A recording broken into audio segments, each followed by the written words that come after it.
Hello guys, Alex here, physio from Growing Younger. And the topic of today's video is going to be carpal tunnel. Why carpal tunnel?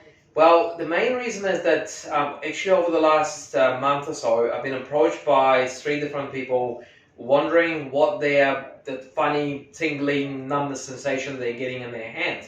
Quite often at night, wakes them up at night. They feel like they want to shake it off. It helps them for a little while, but not for long, and it keeps coming back. So I've decided to talk about carpal tunnel because those are the symptoms that you often get with carpal tunnel. Okay, and it's a fairly common condition that affects quite a few people.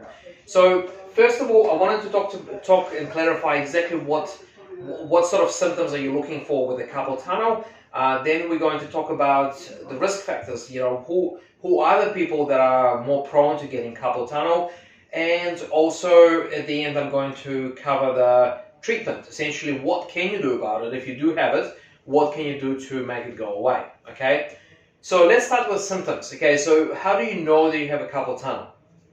So as I said before, chances are you'll probably get a bit of tingling, like pins and needles, numbness, or maybe even a bit of pain in these 3 fingers, so your thumb, index finger, middle finger, and sometimes half of the ring finger as well. So it's kind of like this side of your palm. Okay, so you may get tingling or numbness in this area. As I said, quite often you may get it at night. So you might wake up at night and you wake up with this numbness. It may be on both sides. It may be on your one side. Okay. So sometimes you get it after, like if you do an activity and then after that you sit down, you have a break, and then after a period of rest you may also feel that numbness as well. Okay, so those are the kind of things that you're looking out for in terms of symptoms. So let me just quickly explain what is actually carpal tunnel. It's sort of like a bit of a fancy medical name, but what does it mean? Okay, so essentially in your wrist, okay, at the base of your wrist right here, okay, you've got a little tunnel. Okay, so through this tunnel you've got a few things that are passing through. So you've got tendons, you've got blood vessels, you've also got a nerve, and one of the main nerves in your hand, in your arm, is actually called a median nerve. Okay, so median nerve supplies these 3 fingers, and then some people half of the ring finger as well. Now, because it's a tunnel and it only has that much space, if something within that tunnel starts to swell, it takes more space and it literally starts to compress the nerve. So it starts to suffocate the nerve essentially, okay? And because the nerves don't like being suffocated, so they start to misbehave. So you start to get a bit of pain, a bit of tingling, a bit of numbness. So that is pretty much what carpal tunnel is. So now let's talk about what can cause the swelling inside the carpal tunnel, okay? So any kind of, I'm not sure if you can see this very well, but essentially I'm going to go through this. So fluid retention. So that's when body wants to hold on to water, okay? And so the common causes for fluid retention, number 1 is pregnancy. So pregnant women get a lot of carpal tunnel.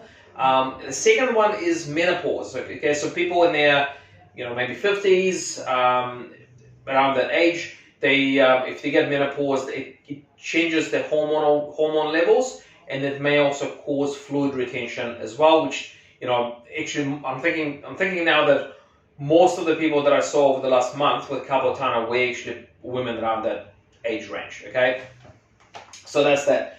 So yeah, women are definitely it's more common to get it with women than men. Repetitive use. So people who do a lot of like physical activities that are repetitive in nature. So if you work on the conveyor belt and you're picking things up and you're lifting, or if you're like laying bricks or something, like that repetitive hand use can cause friction and sort of degeneration of the tendons in the same area, which then causes swelling of the tendons, which then causes carpal tunnel. Okay. Another couple of things that are a little bit less common, but if you have an inflammatory condition in your body, such as rheumatoid arthritis or gout, then you might also be slightly, a bit more at risk of carpal tunnel as well. Or if you have nerve damage, a good example would be people with diabetes. So diabetes can affect your nerves. So potentially if you have diabetes with nerve damage, it may also give you carpal tunnel as well, okay? Now, one of the ladies that I saw with carpal tunnel over the last few weeks, she actually was getting carpal tunnel. We narrowed it down to basically just the way she was holding the weight in the gym. So she was doing goblet squats with a kettlebell, and she was just squeezing the kettlebell too hard, and it was causing a bit of pressure against the base of your hand, the base of your wrist.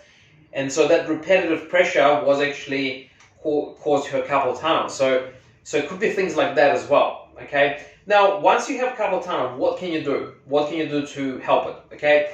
So first of all, get a diagnosis. So what I'm telling you now is it does not replace the need for you to go and see someone to get it diagnosed, okay? So you need to go and see a health professional. Now, once you know that you have a carpal tunnel for sure, I would recommend for most people, go and see a hand therapist or hand physio. So what they can do for you, they can do a wrist or night split, okay? So it's sort of like a plasticky, customized splint that you get for your hand.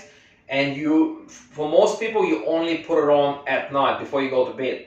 So it doesn't really affect your day-to-day activities, but you put it on before you go to bed, and it puts your wrist in the more comfortable position, so it decompresses the nerve while you're sleeping and it makes you feel better, okay? So that's number one thing. Number two is, I would say, if you think that your carpal tunnel is caused by some repetitive physical activities that you do, you obviously need to minimize or get rid of those activities, okay? So for example, this lady in the gym that was holding the kettlebell awkwardly, you need to stop doing that. If you do something repetitively, maybe you just need to lay it off for a while, okay? Now, if all of that fails, okay, your next step is to go and talk to the doctor again and possibly get a cortisone injection. So you can get an injection into your wrist, and that actually sometimes it gives you relief. Sometimes for a while, sometimes more long term, okay? But that would be the next step. Now, in more rare cases, if everything else fails, they perform a surgery where they just kind of release and tidy up the area, okay? So hopefully it doesn't come to that. Now, if you are part of the Growing Younger community and you have tingling and numbness in your hands, come and see me. I'll do my best to help you, okay? All the best for now.